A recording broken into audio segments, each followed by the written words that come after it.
Muy buenas noches con todos los participantes, sean bienvenidos. El día de hoy, la Sociedad Ecuatoriana de Cardiología, Núcleo de Pichincha, presenta este webinar con el apoyo de Laboratorios Pfizer. El tema es En búsqueda del balance en la anticoagulación oral. El moderador de esta noche será el doctor Francisco Ortega. Antes de iniciar, yo quiero compartir con ustedes indicaciones importantes que nos van a permitir que el webinar sea aún de mejor calidad. Por favor, tomen en cuenta que la transmisión por favor, tomen en cuenta que la calidad de la transmisión está relacionada con el internet que cada usuario disponga para su conexión. Por lo tanto, les sugerimos, por favor, trate de conectarse a una red Wi-Fi estable. Así será de mejor calidad la transmisión. Si se interrumpe esta, por favor, presione el botón rojo que se encuentra en la parte superior con la palabra reconectar. Inmediatamente retornará a la conferencia. Si usted se ha conectado desde una computadora, el chat del evento se encuentra hacia el lado derecho. Y si está conectado desde un celular, este está ubicado en la parte baja del mismo. Allí podrán ustedes realizar sus preguntas o sus consultas al speaker, mismas que se responderán finalizada la conferencia.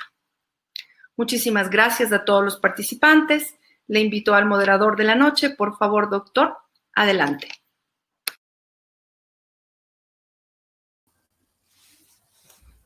Buenas noches con todos. Es para mí un honor compartir en esta oportunidad con un excelente profesional, colega, el doctor Santiago García, quien nos va en esta ocasión a hablar sobre el tema que lo vamos a mencionar. Quiero presentarles al doctor Santiago García. Él es doctor en Medicina y Cirugía, graduado en la Universidad Central del Ecuador. Es cardiólogo clínico e intervencionista por la Universidad de Buenos Aires. Él es expresidente de la Sociedad Ecuatoriana de Cardiología, sede nacional, expresidente de la Sociedad Ecuatoriana de Intervencionismo Cardiovascular. Creo que sin más palabras le damos la bienvenida al doctor García para que nos deleite con su exposición el día de hoy.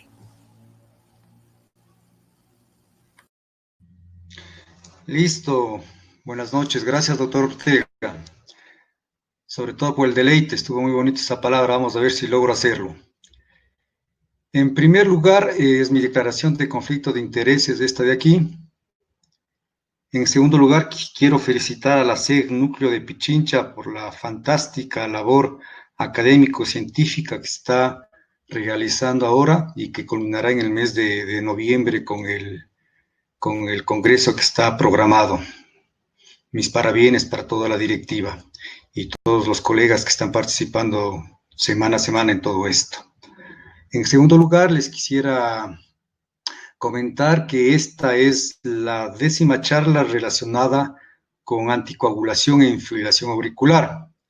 Quiere decir que muchos de los conocimientos, de las diapositivas o de los comentarios que yo les podría hacer ya lo conocen ustedes, y es por eso que he optado por una nueva modalidad en esta conferencia, tratando de presentarles nuevas opciones o nuevos puntos de vista en cuanto al mundo interesante de la fibrilación auricular y sobre todo de la anticoagulación en la fibrilación auricular. Nada está dicho en fibrilación auricular, por más que se hayan dicho muchas cosas, y tenemos mucho que aprender. En cuanto al balance de la anticoagulación, y ya entrando directamente al tema, se me ocurre ocupar este triángulo que está acá, ¿no? Y cada arista de cada triángulo, acá le pondríamos el tratamiento terapéutico o preventivo del ictus, que realmente no tiene ningún misterio, es nada más un poco seguir las guías. Pero lo importante de estas otras dos aristas es lo que va a ser la diferencia en el balance de la anticoagulación. El primero es el paciente. El objetivo de todo lo que estamos haciendo en anticoagulación y fibrilación auricular es lograr el bienestar del paciente. Y en la otra arista está el médico, es decir, que el médico aprenda a prescribir sin miedo los anticoagulantes. Vaya a ser que después, por no hacerlo correctamente, lleguemos a este tema.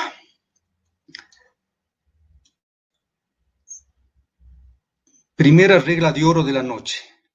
Esto es desde el 2014, ¿no? Cuando la anticoagulación se inicia en un paciente con FA, candidato a DOAC, este debe ser recomendado como primera elección, en lugar de un antagonista de la vitamina K. Yo prefiero usar la palabra DOAC que NOAC, nuevos anticoagulantes orales, porque claro, si lo comparamos versus la warfarina, son nuevos, la warfarina está con 70 años de experiencia, los NOAC o los DOAC son 10, 11 años de experiencia.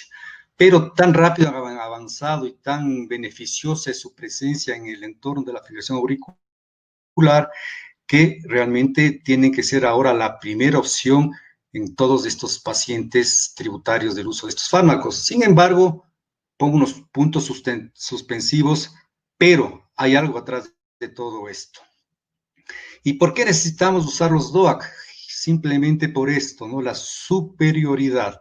Miren la importante reducción de todos esos eventos isquémicos, trombóticos, cardioembólicos que producen un 10% de la mortalidad en todas las causas, pero a costa de un sangrado digestivo que generalmente se debe a la existencia de una causa primaria en el aparato digestivo. La fibrilación auricular genera fibrilación auricular. Ese es otro paradigma desde que conocemos los estudios iniciales de fibrilación auricular. Y si tomamos en cuenta la clasificación última de la FA, tenemos dos grupos de pacientes. Estos realmente no tienen mucho problema en cuanto al manejo de la FA en sí, no de la prevención.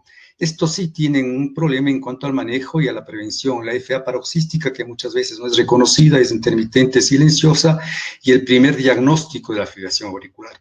Pero recuerden que la fibrilación auricular genera fibrilación auricular.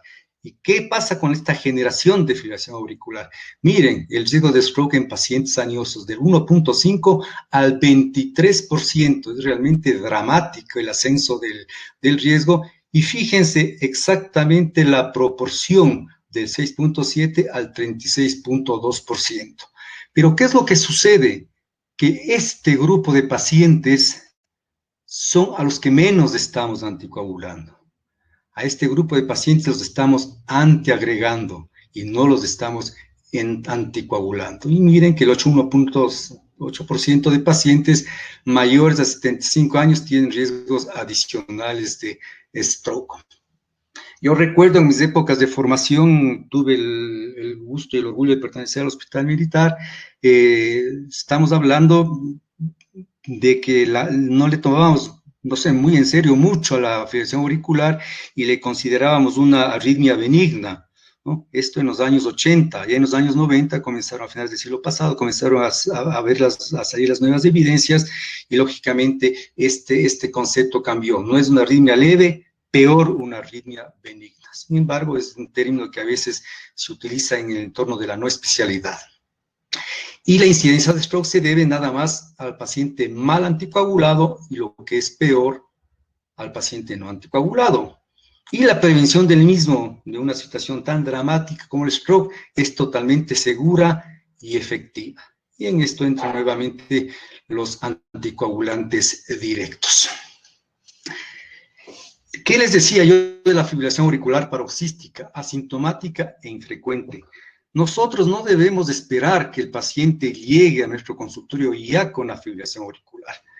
Debemos tener el suficiente conocimiento, experticia o sentido común para comenzar a buscar la fibrilación auricular. Y ahora, felizmente, con esto del avance de la salud digital, tenemos armas muy poderosas que nos van a permitir buscar la fibrilación auricular silente, la paroxística, y ayudar mucho a estos pacientes. La causa de la fibrilación auricular, las principales son estas, ¿no? Fíjense el aumento de la vida media de la población, mayor frecuencia en el diagnóstico, aumento de los factores determinantes de la fibrilación auricular. Se estima que a finales de este siglo la vida media del ser humano estará en torno de los 100 años y esto nos va a traer muchos problemas de salud, ¿no? Las valvulopatías van a crecer importantísimamente, el futuro es ese, ¿no? Lamentablemente. Bueno, no lamentablemente, es por el crecimiento de esta pirámide poblacional.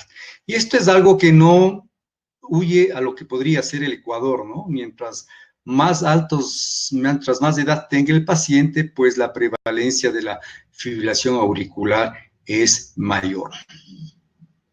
Es lo que yo les decía, América Latina envejece a pasos agigantados. Y fíjense, la población mayor a 60 años entre el 2015 y el 2060, ¿no? Aquí tenemos Ecuador, el 9.9% versus el 21.8% de aquí a 30 años, mayores de 60 años. Y fíjense lo que sucede con aquellos mayores de 80 años, ¿no? Del 14.5% al 22%. Entonces, es lo que se está estimado que en población añosa, adultos mayores, crezca rápidamente. Y esta diapositiva es muy interesante porque vemos cómo los pacientes de más de 80 años, en el año 2030 y 2050, esta población va a crecer importantemente. Esto es epidemiología, y si nosotros queremos curar, tenemos que tratar, queremos prevenir un estrés en un paciente, necesitamos saber la epidemiología de la enfermedad. Si queremos conocer al enemigo, si queremos tratar al enemigo, si queremos vencer al enemigo, tenemos que conocerlo muy a fondo. Es la parte más importante de la noche. Les presento este caso clínico, muy rápidamente, en 3 minutos, en 5 minutos mejor. Es una paciente de 91 años, controles trimestrales de hipertensión arterial desde hace 2 años.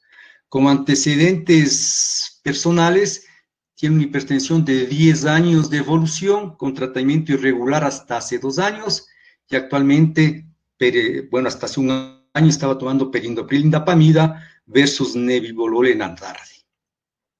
¿Por qué vino a inicios de octubre de 2019? Y este es un dato importantísimo, tal vez el más importante. Asiste a consulta para elaboración de la receta médica para el reembolso de la medicación. Yo le había visto un mes antes y había perdido la receta y necesitaba hacer el reembolso. Me fijé, lógicamente, después le había visto un mes antes, pero igual hice el examen físico y de la auscultación, un ritmo de FA, le hice un electrocardiograma en ese instante, una respuesta ventricular media de 100 por minuto con una FA. El último control de esta paciente había sido un mes antes, ritmo sinusal, presión normal, creatinina normal, ácido úrico normal, microalbuminuria normal. Y el ecocardiograma hecho 5 meses antes era un ecocardiograma prácticamente normal para la edad de la señora. Entonces aquí les pido a los estimados colegas que están asistiendo a este chat 2 sugerencias. La primera, que de pronto le tomen una foto a la diapositiva para que así mientras estén ustedes adelantando la charla puedan ver los datos del caso. Y la segunda, que si es posible, inmediatamente a partir de ahora comiencen en el chat a poner cuáles serían sus conductas terapéuticas. Lo que a mí me interesa con este caso clínico es saber qué harían ustedes en este instante y no qué es lo que podrían hacer después de terminar de ver la charla, donde ya todas las respuestas probablemente están dadas. Eso se llama el mundo real, es lo que vemos en nuestra consulta. Las guías, si bien es cierto, son una ayuda excepcional para nuestro día a día, nuestras consultas, pero no son el 100% fiables para seguir, porque tenemos que individualizar, fiables en el buen sentido, tenemos que individualizar el tratamiento del paciente. Es como la hipertensión.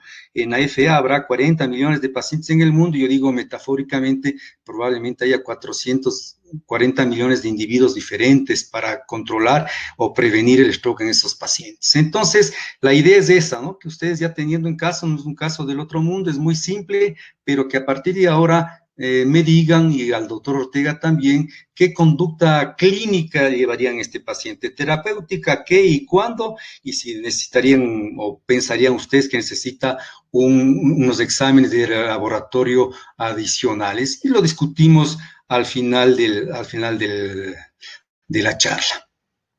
El mecanismo fisiopatológico de la hipertensión es el focal y el origen no focal. El focal en pacientes jóvenes, sin enfermedad estructural importante y que lógicamente van a ser candidatos a la ablación. Además de la IFA de origen no focal, que nos lleva a conocer a la mayoría de pacientes que vemos en nuestro consulto, y en lo cual es indispensable controlar los factores de riesgo. Es una FA permanente en pacientes dañosos con patología cardíaca importante y comorbilidades asociadas. Entonces, el control de los factores de riesgo en este paciente es importante. Los mecanismos involucrados son estos: promotores, disparadores, sustrato. Se ha hablado mucho en charlas anteriores y muy bien, mucho mejor que la mía con respecto a estos temas, pero acá hay un tema que les está interesando mucho a los electrofisiólogos, que es la miocardiopatía auricular, que por ahí es la génesis, está la génesis de todo lo que podemos ver. Un poco de una diapositiva de fisiología. Ustedes recuerden que el vaciamiento auricular se produce las 2/3 partes de forma pasiva, se abren las válvulas auriculoventriculares y las 2/3 partes del volumen de las aurículas pasan a los ventrículos, y finalmente la tercera parte viene la patada auricular que nos enseñaban a nuestros inicios, o la patada eléctrica. Ese poco volumen, aparentemente poco volumen de la sístole auricular, si es que no se hace efectivamente, tiene una repercusión inmensa en la hemodinámica de los ventrículos.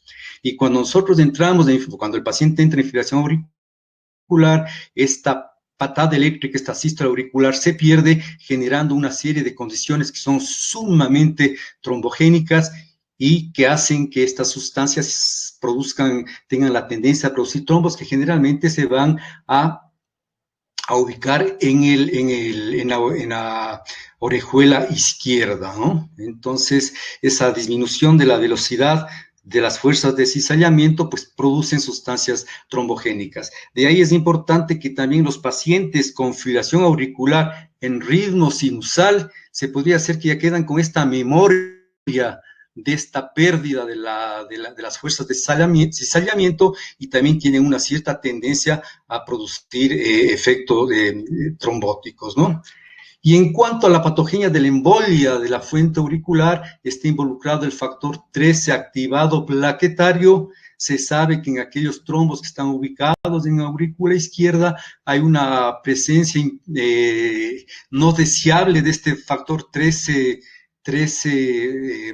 activado del plaquetario, que hacen que las redes de fibrina se comporten de manera muy diferente, y esta es la causa o la explicación fisiopatológica del uso de anticoagulantes en estos pacientes.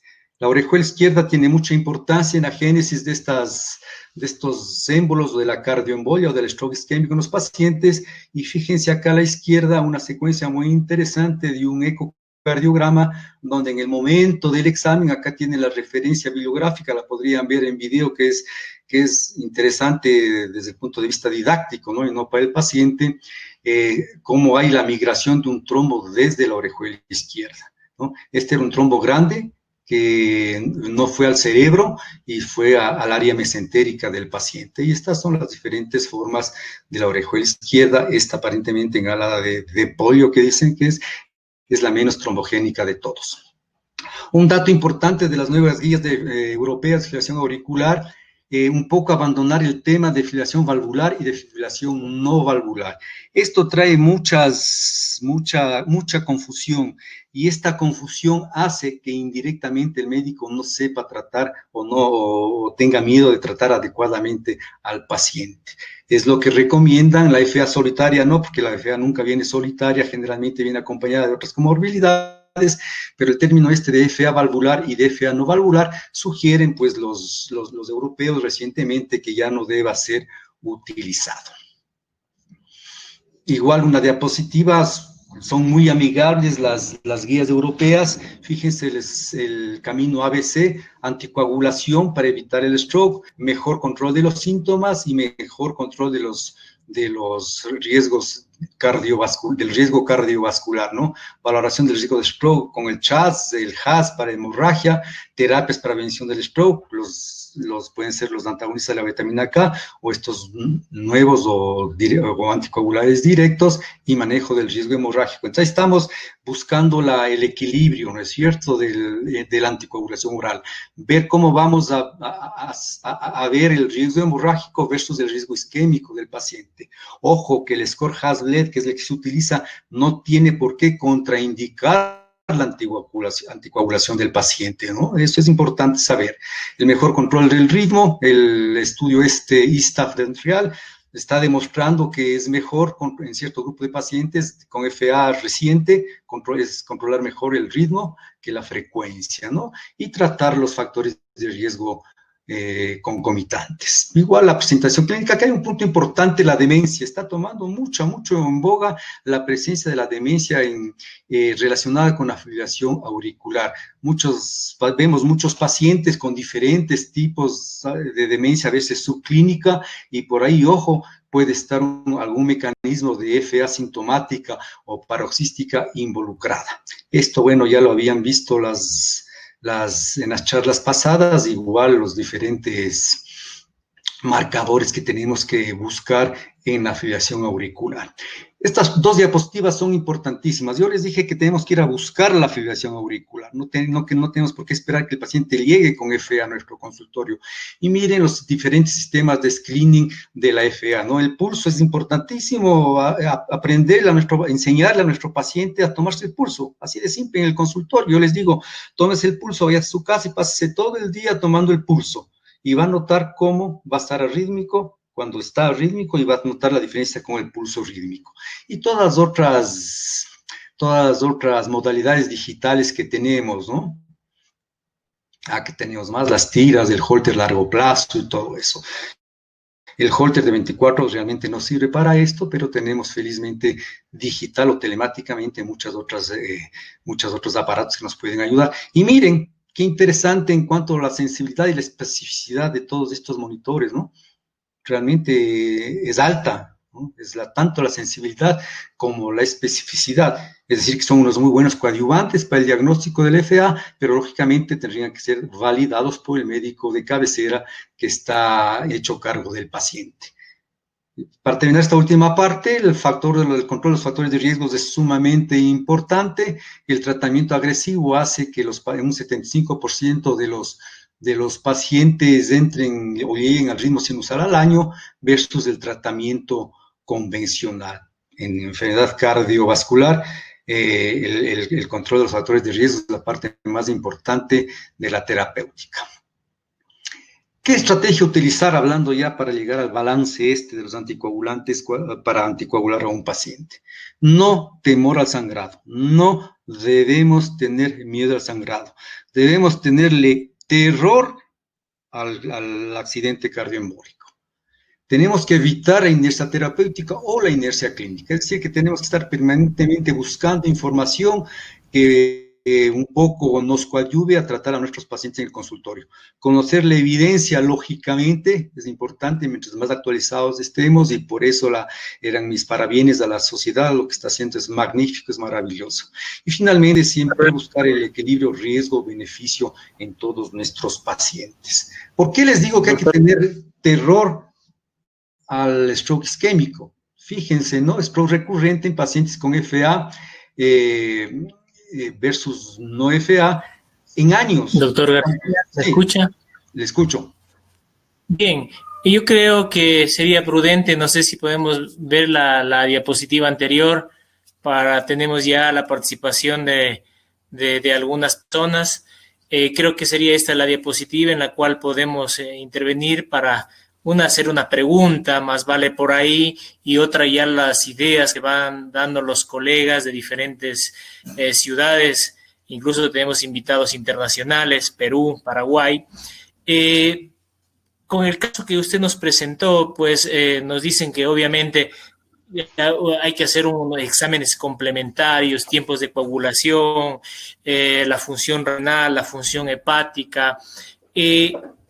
Con el caso presentado, pues una paciente adulta mayor con una fibrilación auricular que no está recibiendo un tratamiento, pues entonces una paciente de estas características, y haciendo eco de las palabras que nos escriben los colegas, pues, y también analizando las palabras suyas, hacer una valoración a través del riesgo de embolia en este paciente.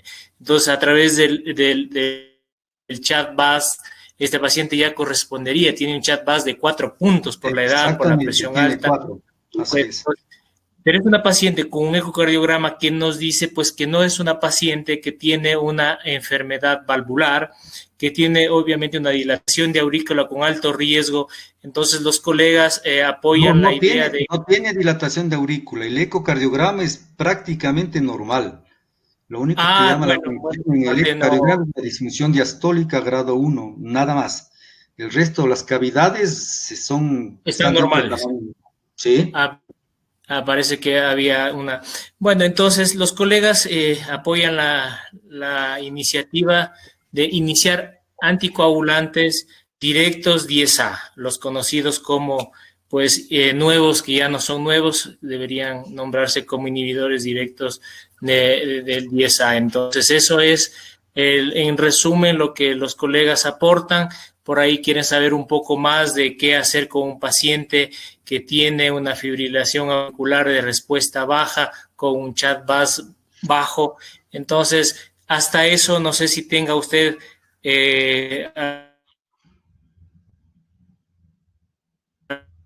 Sí, hola, sí.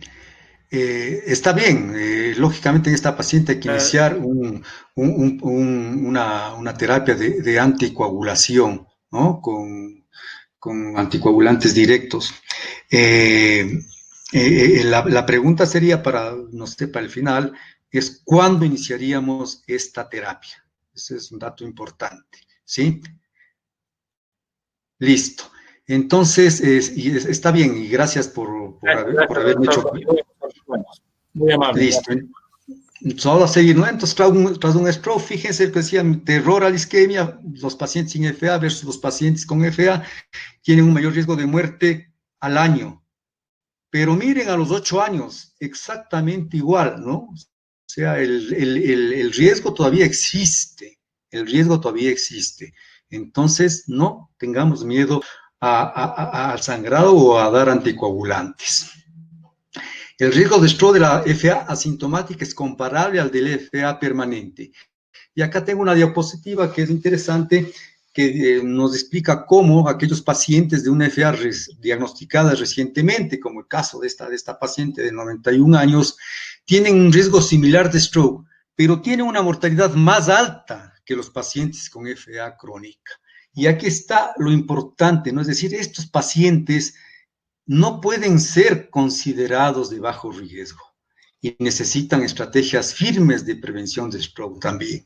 Por ahí la idea sería que vamos a tener que anticoagular rápidamente a todos los pacientes. Y miren acá cómo cuando la primera manifestación de la FA reciente, el stroke es la primera manifestación y es importantemente alta en pacientes de menos de 75 años, ¿no? Entonces hay que tener en cuenta. Entonces ustedes se dan cuenta si están asistiendo a la charla, como poco a poco todo nos está llevando al caso de esta señora nonagenaria. Ahora viene la parte interesante de todo esto. Este es un estudio del 2015 del CONAREC, el Consejo Nacional de Residentes de Cardiología de Argentina, que es un organismo muy, muy serio, excesivamente serio, y hace sus trabajos sin sesgo. Entonces, fíjense cómo de este grupo de pacientes, el 63 o 65% de pacientes no recibieron anticoagulación. Y tenemos que saber por qué, tenemos que decir qué es lo que está pasando, no solamente en Argentina, qué es lo que está pasando en el mundo, como les estoy demostrando, o les quiero demostrar ahora con los registros Garfield, ¿no? Estos son los 4 cohortes de los 5 años del registro Garfield, desde el 2010 hasta el 2016, como si bien es cierto, ustedes ven que mientras salía más la evidencia de los anticoagulantes orales, los nuevos anticoagulantes orales, el uso de los mismos empezó a crecer importantemente, pero todavía hay un grupo de pacientes que están con antiagregantes plaquetarios, dobles y que no tienen absolutamente ningún tipo de tratamiento. ¿Qué es lo que pasa en América Latina? En América Latina no huye de lo que está pasando en el resto del mundo. En Latinoamérica antiagregamos más que anticoagular. ¿Sí? Fíjense acá, los antagonistas de la vitamina K con agregación plaquetaria, con integrantes plaquetarios, todos estos anticoagulantes directos, un uso realmente pequeño. Antiagregación plaquetaria, se me fueron los números acá, pero comparen con esto, un número alto, y también un número alto de pacientes que no reciben absolutamente nada. Entonces son estadísticas preocupantes. Y si nos fijamos en el mismo registro, utilizando la escala de Chasles-Basque-2, la nueva, aquí encima está la antigua, esta es la nueva, nos lleva a exactamente lo mismo. Todos los, fíjense, aquí están el uso de los nuevos antiagregantes, de los nuevos anticoagulantes, perdón, versus el resto de opciones que tenemos. Entonces, algo está sucediendo para que nosotros, los médicos, no anticoagulemos adecuadamente al paciente. Y miren que este puntaje CHAS-2 fue más del 2% en el 80% de los pacientes al momento del diagnóstico de la FA. El asunto es de cuidado. Esto es un estudio Gloria que nos dice más o menos lo mismo.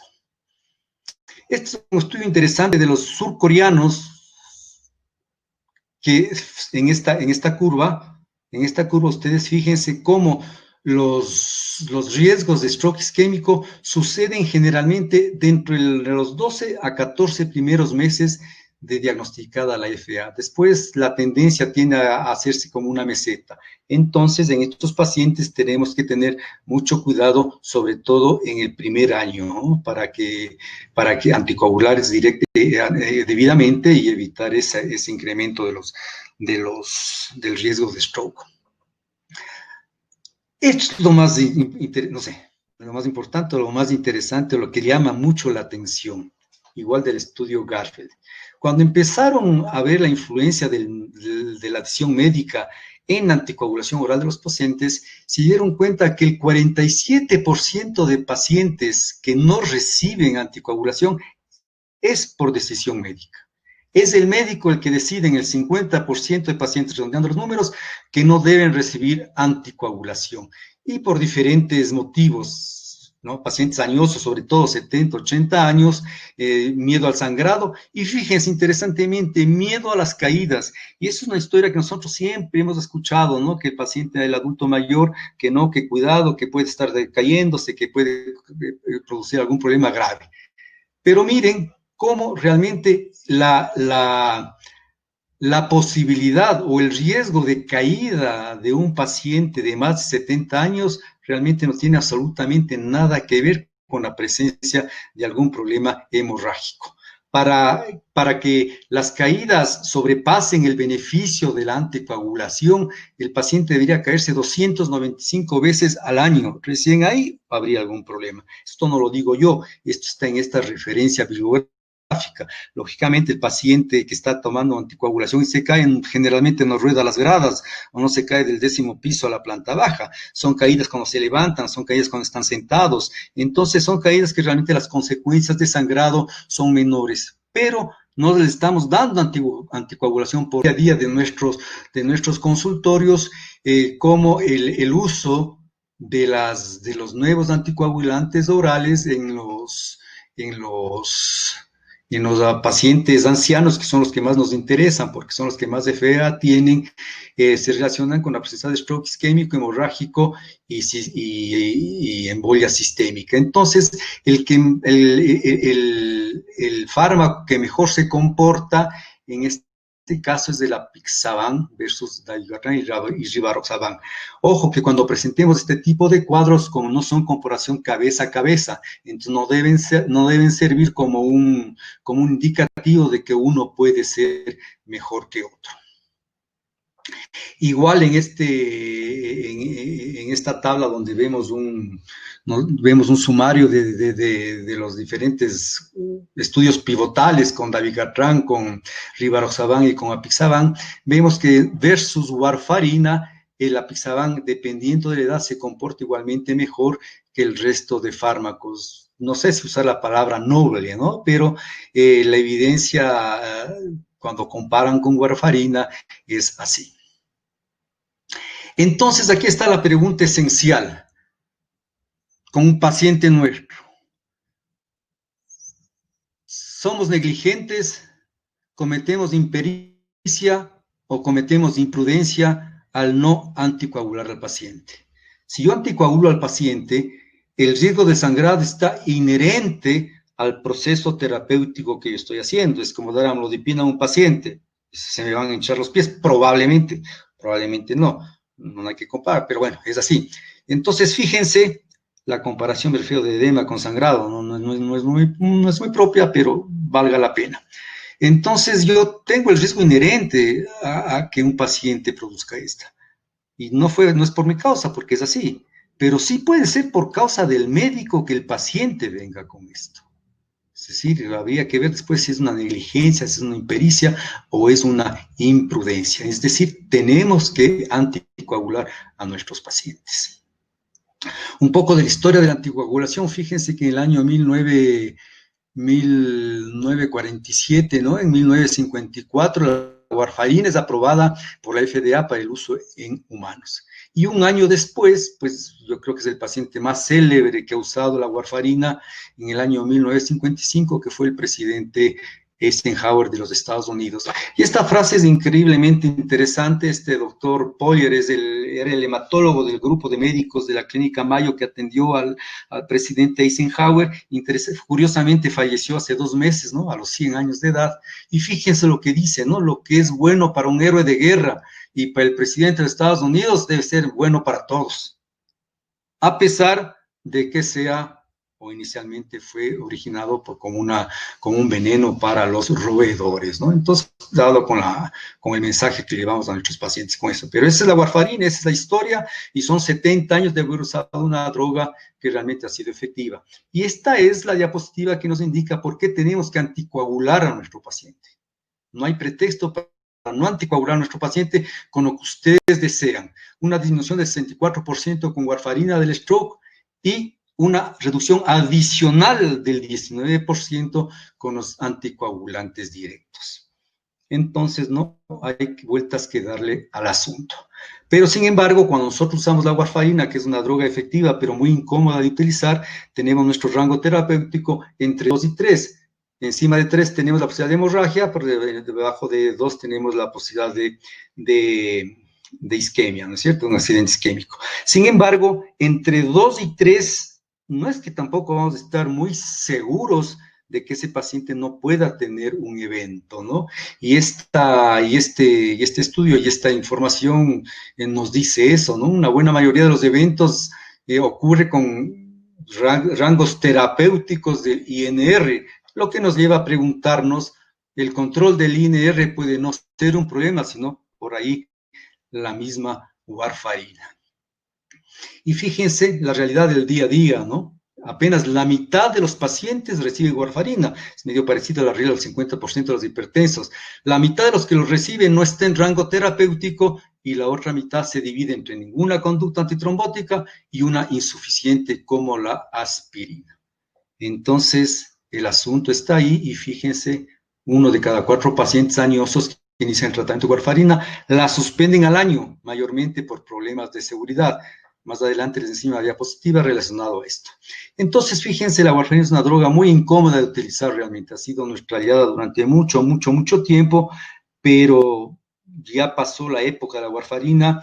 Probablemente demore un poco más el uso en este otro tipo de pacientes valvulares o con prótesis mecánicas, pero ya los anticoagulantes orales realmente, los anticoagulantes orales la han reemplazado efectivamente. Y miren cómo mientras más edad tenemos, más stroke isquémico podemos tener, pero menos anticoagulación usamos. Y en el 50% de los casos, eso es por decisión del médico. Entonces, para tener esta parte de la warfarina, fíjense todas las incomodidades que tiene el uso de la warfarina en nuestro país, ¿no? Además de eso, le podemos asociar a la calidad de la warfarina que nuestros pacientes pueden tener acá en Ecuador. Yo creo que todos nosotros hemos tenido alguna experiencia negativa con todo esto, ¿no? Entonces, las ventajas farmacológicas no le he puesto dosaban aquí porque no hay en el mercado, pero son prácticamente las mismas entre todos. Reversión inmediata para el dabigatran, pero ahora también hay una reversión inmediata que se está viendo que es efectiva tanto para Apixaban como para Rivaroxaban. Entonces, estas son las características de los nuevos anticoagulantes orales. Fíjense aquí abajo tenemos Antexanet rápido, que es el nuevo reversor que se está usando para los inhibidores del factor 10. Una cosa importante de esto es el tiempo de acción, ¿no? O sea, en 2 horas, casi en todos, en 2 horas ya tenemos niveles de anticoagulación altos en todos estos pacientes. Entonces, esta es una premisa importantísima para decidir dar este tipo de fármacos. Esto también ya lo han visto. Estos ya no lo han visto. Yo no sé cómo haré para agrandar la imagen en mi computadora. El cuadro está muy pequeño, pero de todas maneras, toda esta información ustedes la ven libre en las nuevas guías de la Sociedad Europea de Fibrilación Auricular, que son los pasos a seguir en los pacientes diagnosticados con fibrilación auricular. Primeramente, valorar el riesgo de isquemia con el CHAS-VASc, y después valorar el riesgo de sangrado y hacer un equilibrio entre ambos. Con el recorderis de que el HAS-BLED no es un impedimento para que el paciente se anticoagule.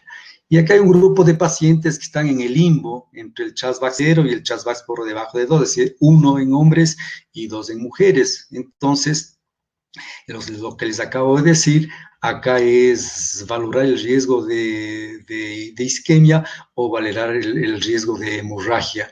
Y si es que por ahí no podemos con el CHAS y el HAS-BLED, tenemos factores adicionales que nos van a ayudar, aquí a la derecha de la tabla, a controlar este tipo de pacientes. Estas son las dosis de los anticoagulantes orales que están usadas en los diferentes entornos clínicos, ¿no? Fibrilación auricular y trombosis venosa profunda, y también lo que se está utilizando mucho ahora es en el uso en la terapia extendida de la tromboembolia venosa. Fíjense cómo el Averroes, esto es interesante porque el Averroes fue un estudio que fue hecho en pacientes que por diferentes circunstancias no podían administrarse vitamina K, ¿no? Aquí están las características y miren cómo el riesgo acumulado fue mucho más, lógicamente, para Apixaban versus el comparador.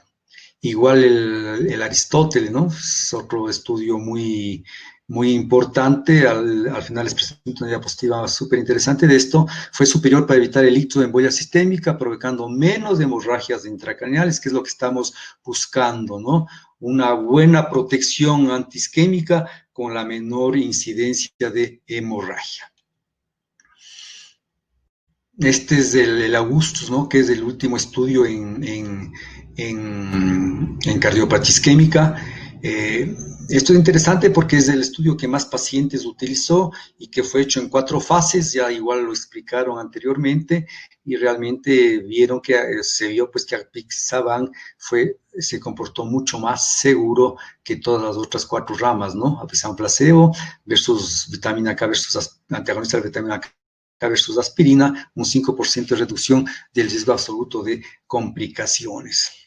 Es un área sumamente interesante esta del PCI y el uso de los anticoagulantes orales.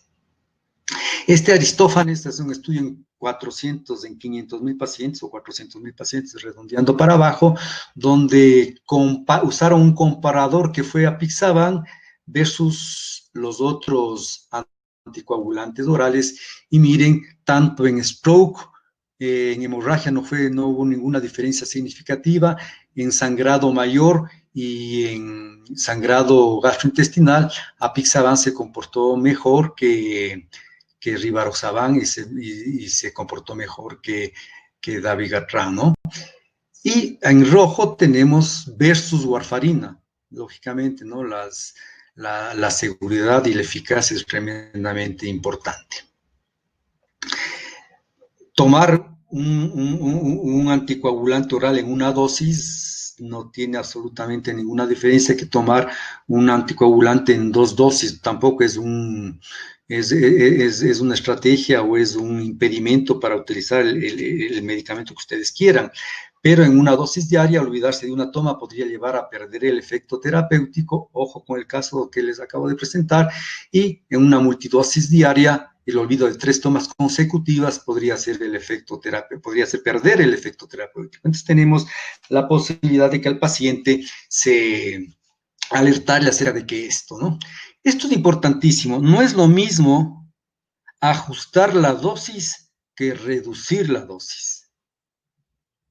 Reducir la dosis puede traer problemas importantes al paciente. Ajustar la dosis tenemos que hacerlo a través de ciertos criterios que existen, ¿no? Y en cuanto a Apixaban, fíjense, podemos ajustar la dosis de Apixaban si existen 2 de estos 3 criterios: edad mayor de 80 años, peso menos de 60 kilos y creatinina sérica mayor de 1.5 miligramos por decilitro, o un Clarence de creatinina que podría estar entre 15 y 30, ¿no? Cuando nosotros tenemos un caso de un paciente que queremos ajustar la dosis, pues tenemos que ver por lo menos con Apixaban estos criterios. Y si de los 3 criterios tiene 2, pues ajustamos la dosis. Reducir la dosis, porque si no el paciente tiene esta edad y no vamos a darle una dosis menor. No, no es así, porque se va a comportar de una manera que nosotros no queremos en cuanto a riesgos de morbilidades asociadas. Y fíjense cómo en Rivaroxaban, Apixaban y Dabigatran, la dosis no recomendada la utilizan el 21% de pacientes, en Apixaban el 28% de pacientes, en Dabigatran el 15% de pacientes.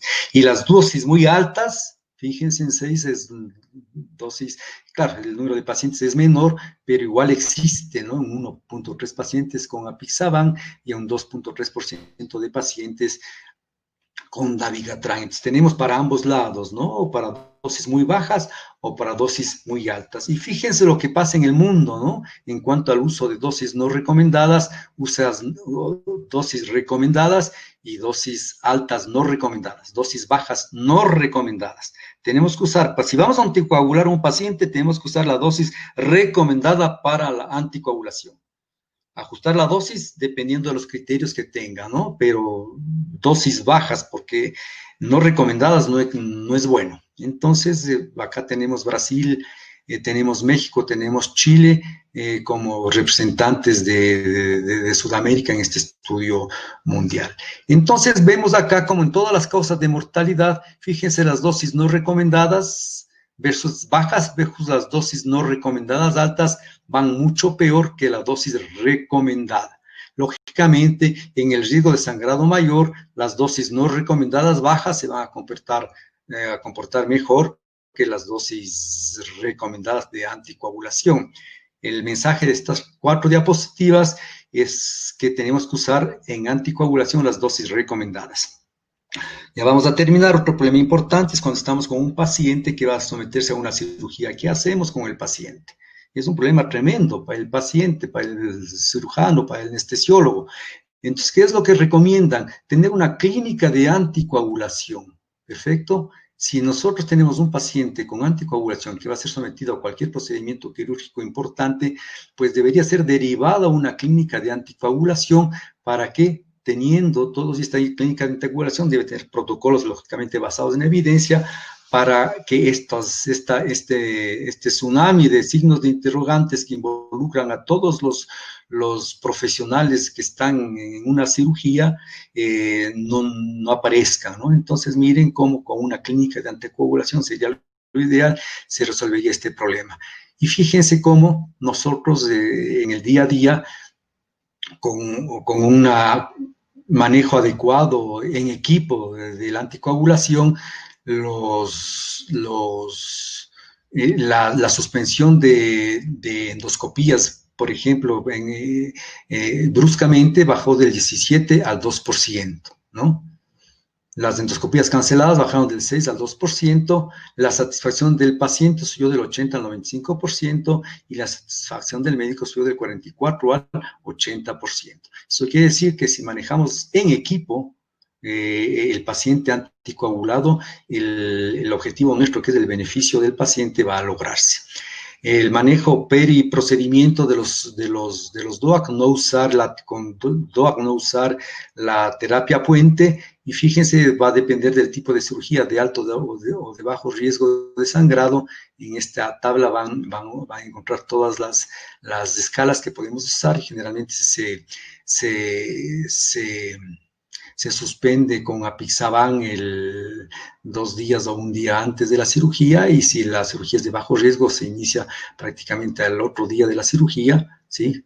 Acá, y si es de alto riesgo, se inicia después. En la vida media es importante para nosotros saber cuándo va a dejar de hacer el efecto anticoagulante el fármaco. Tenemos que calcular 5 vidas medias, y aquí están las 5 vidas medias de los diferentes fármacos, de los 3 fármacos que tenemos en nuestro país, y el tiempo que tendríamos que esperar para que este efecto anticoagulante ceda. Las clasificaciones de las hemorragias, ¿no? Leve, moderada y hemorragia severa. Y este es el manejo que nosotros tendríamos que hacer en este tipo de pacientes. En las hemorragias leves y en las hemorragias moderadas, hay que suspender la anticoagulación, sobre todo tomar en cuenta la vida media, tomando en cuenta también la función renal del paciente.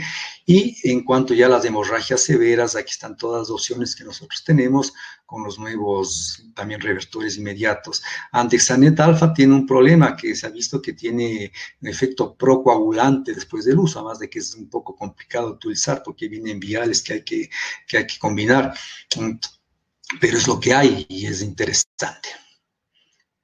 Esto es lo importante, seguimiento en las visitas del consultorio. Tenemos que valorar el riesgo del paciente permanentemente, porque en 3 meses puede cambiar el riesgo del paciente, como el caso que les acabo de presentar.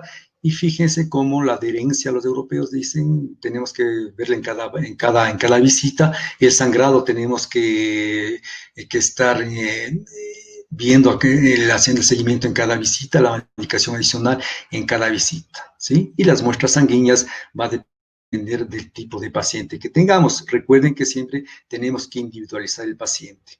A veces va a ser necesario cambiar de un antagonista de vitamina K a un anticoagulante oral, y de un anticoagulante oral a una vitamina K. Es difícil esta segunda opción, pero puede darse. Entonces no hay ningún problema. Tenemos que ver cómo está el INR del paciente. Si está menos de 2, le podríamos pasar ya al DOAC. Si está más de 3, tenemos que esperar un poquito. ¿Qué pasa con los pacientes con COVID que ingresan con fibrilación auricular o sin uso de anticoagulantes? Pues la idea es que esto es reciente, de hace 3 meses. La idea es que estos pacientes tengan su tratamiento con heparinas de bajo peso molecular. Y aquel paciente que ya ingresa al hospital con anticoagulantes orales previos, en internación se les hace anticoagulación con heparinas, y cuando se les dé el alta, la idea es que sigan con los anticoagulantes que estaban previamente tomando. Es un cuadro que también ustedes lo conocen en los diferentes fármacos, en los diferentes desenlaces, y si ustedes ven el que se comporta más fiablemente es el apixaban, ¿no? En verde, en reducción del ácido isquémico, reducción de la mortalidad global, reducción de la hemorragia intracraneana, reducción del sangrado mayor. Entonces es un fármaco que podemos usarlo mucho más seguro. Conclusiones, podemos sacar 100.000 conclusiones de todo esto. No usar aspirina en el lugar de anticoagulación en el entorno del FA. Estamos en Latinoamérica antiagregando más que anticoagulante. Antiagregar ni es más seguro ni es más efectivo. Entonces no tenemos que usar, ¿no? A más de edad, más riesgo de stroke, y sin embargo los ancianos son el grupo que menos anticoagulación tiene. La prescripción de dosis no recomendadas de DOAC está asociada a un alto riesgo de muerte, especialmente cardiovascular, comparada con las dosis recomendadas. El doctor Drazen, el editor del New England Journal of Medicine durante 25 años, y ahora que ya pasó la batuta a otro colega, pues escogió 12 artículos que cambiaron la práctica médica desde el 2000 hasta el 2019. Les presento los 12 artículos, y uno de ellos, pues uno de los 12 artículos fue el Aristóteles, que salió en septiembre 15 del 2011. Entonces es un artículo que, según el doctor Dosen, es un criterio personal de él, cambió la práctica clínica. Entren a este sitio web de New England, que es abierto, porque es sumamente interesante ver, según la perspectiva del doctor, que es un tipo que sabe muchísimo, cuáles fueron los 12 artículos en 19 años que cambiaron la práctica médica. Y la diapositiva final es esta, el esquema CC-ABC, que nos va, que si lo seguimos, acuérdense de la inercia terapéutica, de la inercia clínica, confirmar la FA, en una tira de 12, de un dedo largo, por lo menos 30 segundos, ¿no? Tenemos que comprobar que el FA dure más de 30 segundos, caracterizar la FA con el score 4S, riesgo de stroke y severidad de la FA, y finalmente seguir el ABC, ¿no? Anticoagulación, prevenir stroke, mejor control de los síntomas. Fíjense que es considerar el ritmo sinusal. Acá electrofisiología va a tener un papel muy importante futuramente, porque la ablación entiendo que llegará a ser casi como de primera elección para el tratamiento de este tipo de pacientes, ¿no? Y tratar las comorbilidades asociadas. Muchas gracias.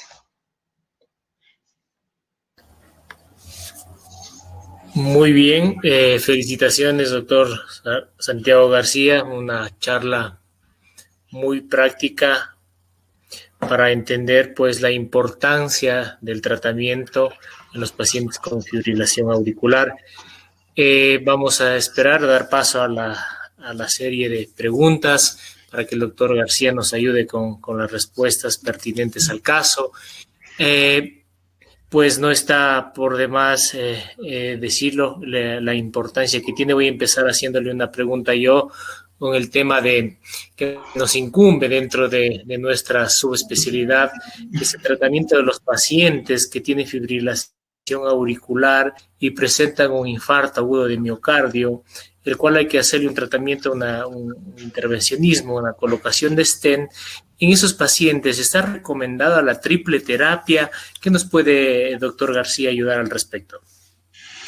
Bueno, está recomendada la triple terapia, después se pasará a la doble terapia y después se pasará, ojo, que estamos hablando en síndromes coronarios agudos, colocación de stent en pacientes con fibrilación auricular, ¿sí? Que es diferente a aquel paciente que no tiene fibrilación auricular.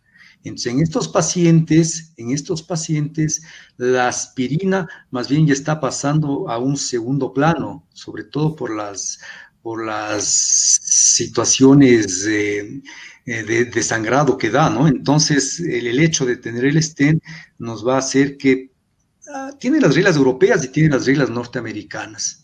Los europeos son mucho más amigables que los norteamericanos del ACC del año pasado, pero la triple agregación plaquetaria normalmente se debería utilizar el primer mes y en contados pacientes hacer una extensión hasta los tres siguientes meses. Después seguiríamos con una doble integración plaquetaria y finalmente ya cuando al año seguir nada más con el anticoagulante oral. Perfecto, perfecto. Sí, eso creo que la respuesta que usted nos da se ratifica en las guías. Ahora usted sabe, doctor, que perdón que le interrumpa, siempre hay que individualizar el paciente, ¿no? Ese es el punto importante en todo esto. Totalmente de acuerdo, totalmente de acuerdo. Es como el caso que nos presentó la pacientita adulta mayor con fibrilación auricular, riesgo alto, hay que anticoagular. Es igual en paciente con fibrilación auricular que presenta un infarto.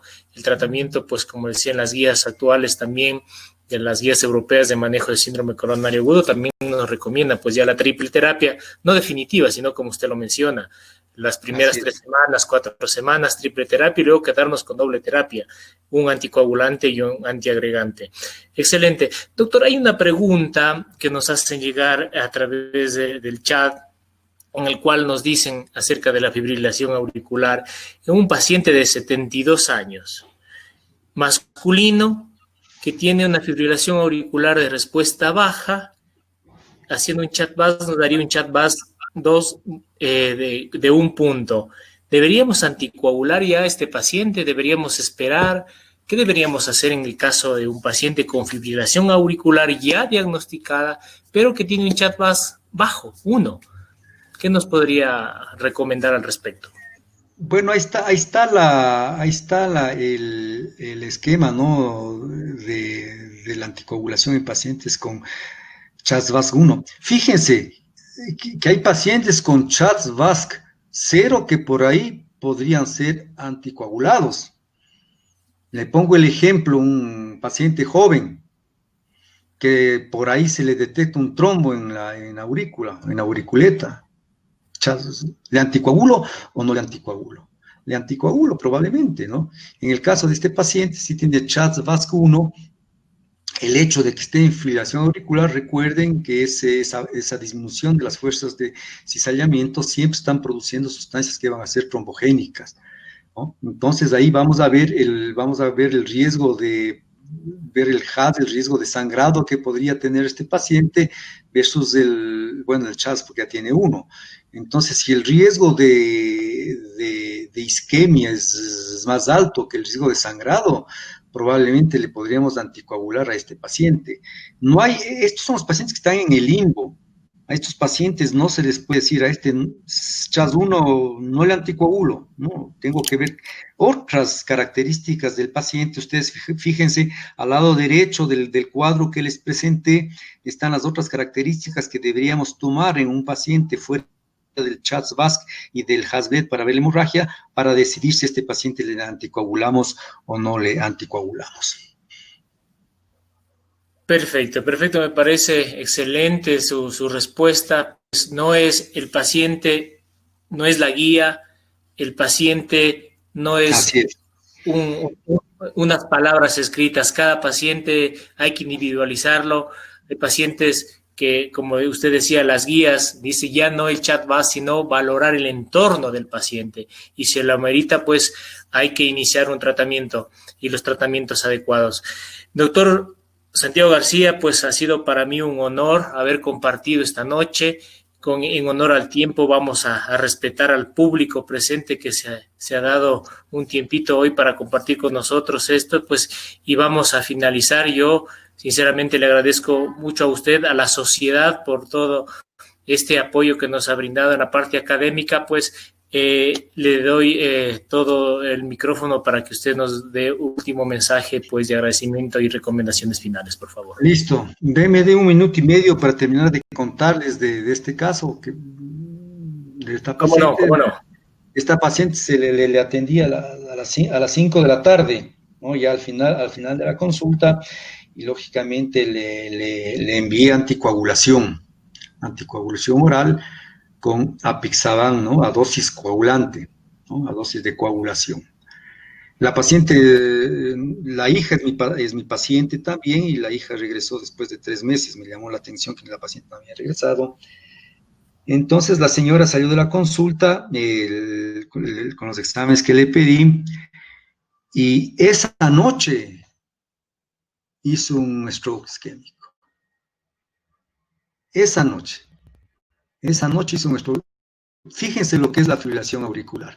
Usted tiene las guías, pero se sienta delante nuestro una paciente de 91 años. Digo, tengo las guías, pero ¿y ahora qué hago? ¿No es cierto? Pero bueno, el mensaje, después le dieron rivaroxaban de 20 miligramos y hizo un sangrado vesical leve. Y ahora está con clopidogrel y no está con anticoagulación oral. Yo ya no le seguí viendo porque fue atendida en un centro privado, y la paciente continuó en este centro privado. Entonces, fíjense, esto es una enseñanza tremendamente importante, ¿no? Con respecto al miedo que tenemos de anticoagular a nuestro paciente. ¿Sí? Esta señora, en lo que pasó el tiempo al otro día irse a la farmacia y empezar a tomar la medicación, hizo un stroke isquémico, ¿no? Entiendo que se recuperó casi totalmente, pero lo hizo. Esto es todo, doctor Ortega. Le agradezco mucho la gentileza, y pues será para una próxima ocasión. Un gusto, el honor es mío haber compartido con usted, un excelente profesional, sus conocimientos. Pues quedarán muchas preguntas por responder, pues les solicitamos a los participantes pues nos hagan llegar para poderlas responder vía electrónica. Eso, finalmente, gracias pues por la participación. Vamos a dar un pequeño mensaje acerca de lo que se viene hoy en el Congreso que está a punto de darse, así que, doctor García, un honor, muy amable. Listo, gracias. Veamos el mensaje.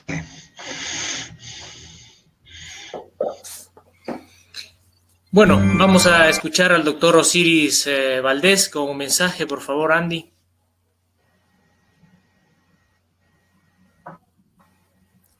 Está Andy por acá, creo que se nos quedó.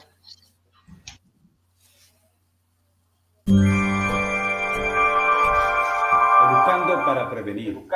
Ese es nuestro compromiso.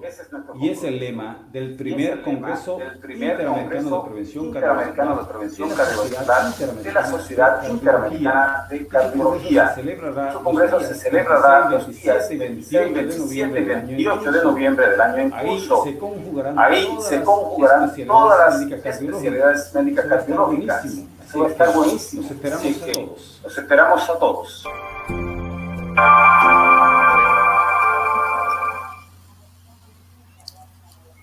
Gracias, muy amables. Pues como lo han escuchado, cordialmente invitados al primer Congreso Interamericano de Prevención Cardiovascular, que tendrá los días 26, 27 y 28 de noviembre del presente año.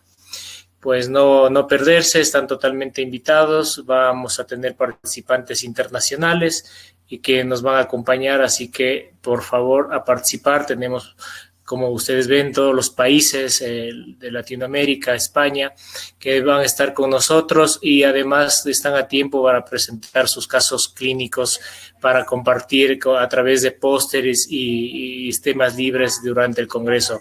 Así que totalmente invitados, pues a través de la Sociedad Ecuatoriana de Cardiología Núcleo Pichincha se invita para este evento que tendrá muy realce gracias a la presencia de ustedes. Sin más, pues me despido y agradecimiento a los participantes y a la sociedad por permitirme estar al frente moderando una charla muy importante hoy en día. Gracias y buenas noches.